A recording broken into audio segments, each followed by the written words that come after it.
sant yàlla bu baax a baax ndax c'était pas facile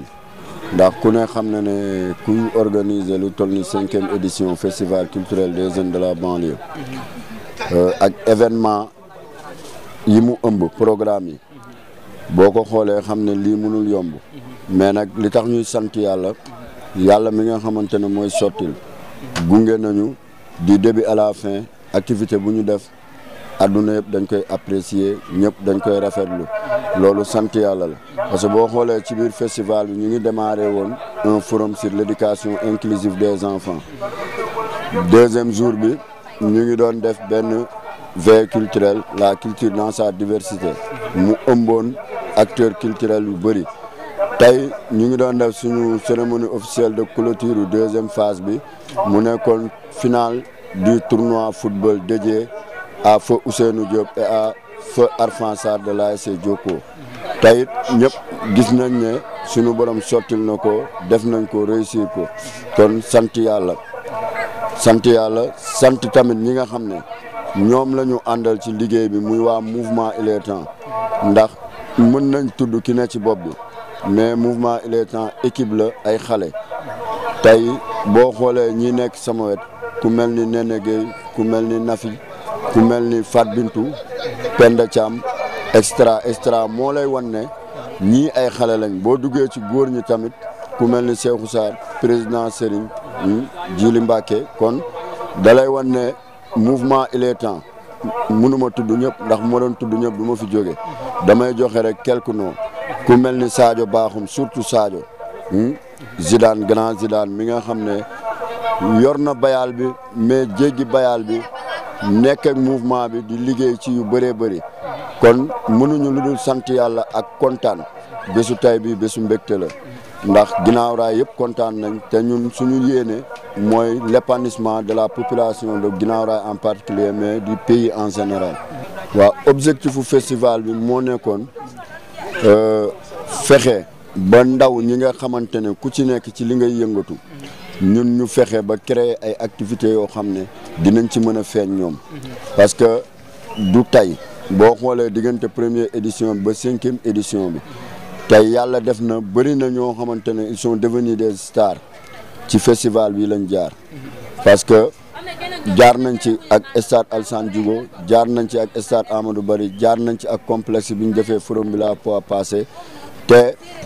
événement bu ñu mus a def dinañ détecter ba xam les jeunes talents les purs jeunes talents cachés de la banlieue ñu fexe ba copter leen promouvoir leen ci loolu mooy objectif principal mais bu fekkee objectif principalu 5e édition bi kooku c'est de créer un cadre d'expression et de partage par rapport à la paix et la stabilité sociale de notre pays qui est le thème principal. waaw côté boobu boo ma ci laajee dinaa am fierté wax ci parce que yaakaar naa ne bu ñu nee festival culturel des jeunes de la banlieue le ministre de la jeunesse et le ministre de la culture ñooñu ñoo war a nekk premier interlocuteurs yi le maire de la ville de Pikine topp ci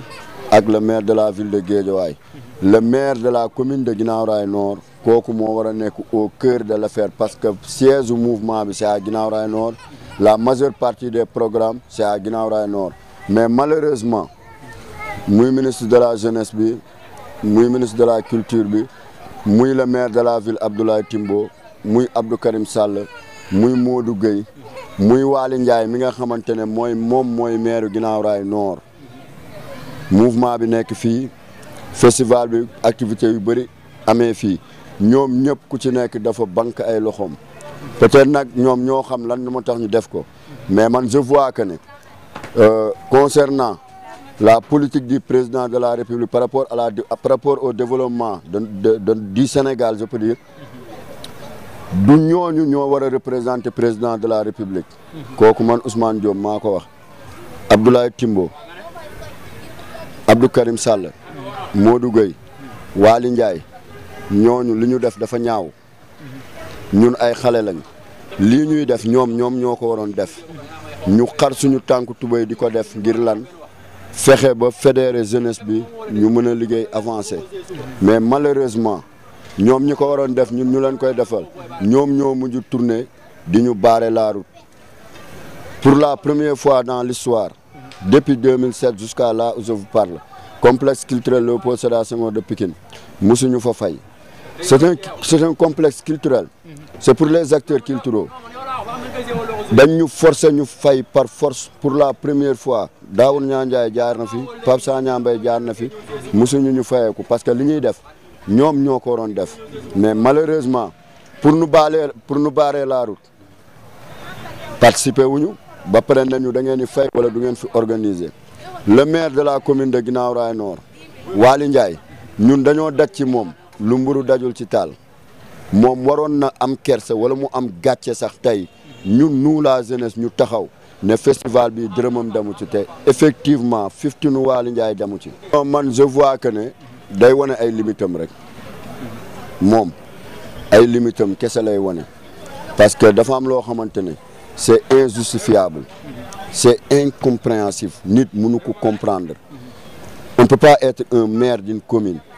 muy am ay activités yu toll nii ñu mën ko yóbbu feneen ñu indi ko sa biir commune rien que pour promouvoir sa jeunesse yow en tant que maire nga banque say loxo ne lii sama 15 du ci dem et puis remarque biñ ci def chaque activité bu ñu war a def il convoque une réunion ñun nag xamuñu peut-être moom il a ses raisons moom moo mën a taxaw expliquer li waral loolu mais da doon rafet moom mu participer si lii duñ ko topp nag bu ñu neexoon ñu topp ko moom moomul mairie bi moom gis nga bu ñu nee un maire dafa mel ni liñ naan ñu jël la comme mindaan si kër ki ni ma ko mën a xayma ñoom askan bi la ñuy jaamu askan bi la ñuy liggéeyal askan bi moo leen fi teg pour ñuy jaamu seeni soxla yàlla rek la ñuy jaamu mais maanaam misaal la rek bu may joxe kon tey ñun bu ñu organiser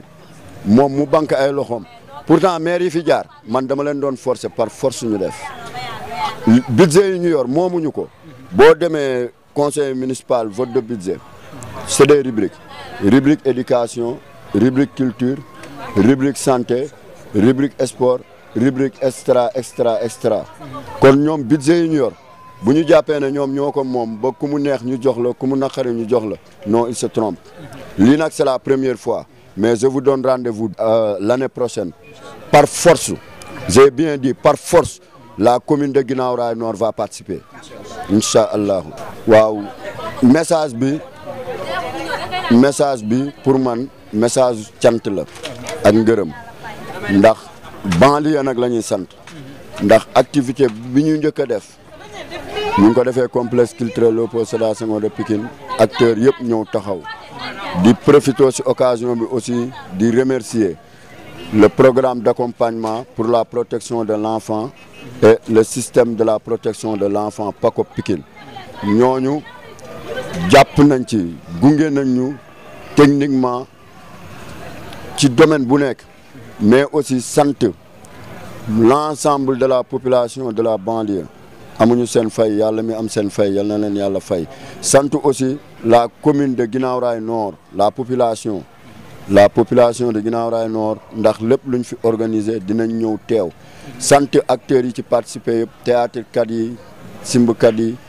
balekat yi mbalaxkat yi rappeurs yi footballeurs yi ñu ngi sant ñëpp ndax ñi jàpp ci festival bi seq ko dañu bëri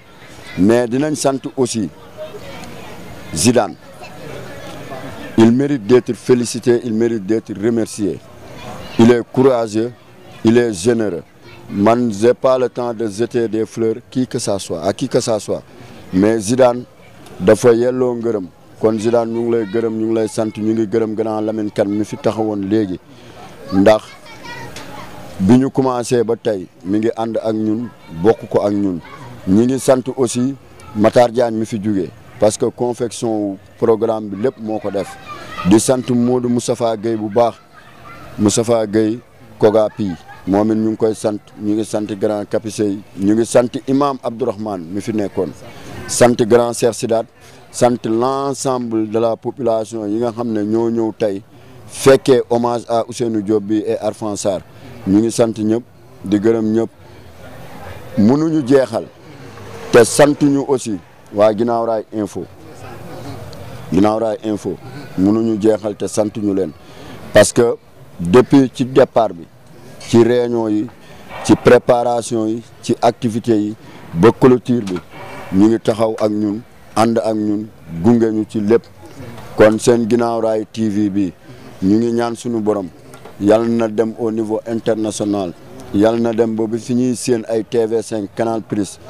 ñu ko fay séen yàlla mën na ko te yal na ko yàlla def am na loo xam ne yéen a koy def mais am na loo xam ne ñun ñoo koy def on va porter le plaidoyer on va plaider pour que Guinaw Rail TV soit reconnu au niveau de la mairie encore une fois mairie bi maire bi moomu ko c'est la population c'est la communauté bi moo ko moom te Guinaw Rail TV yaakaar naa bu ñu nee Guinaw Rail TV tënk na lépp kon on va se battre ba cër bi ngeen war a am ci maire bi ngeen am ko ci nii am ko ci naa on n'est plus dans des moments de négociation on va forcer on va montrer que la mairie appartient à la population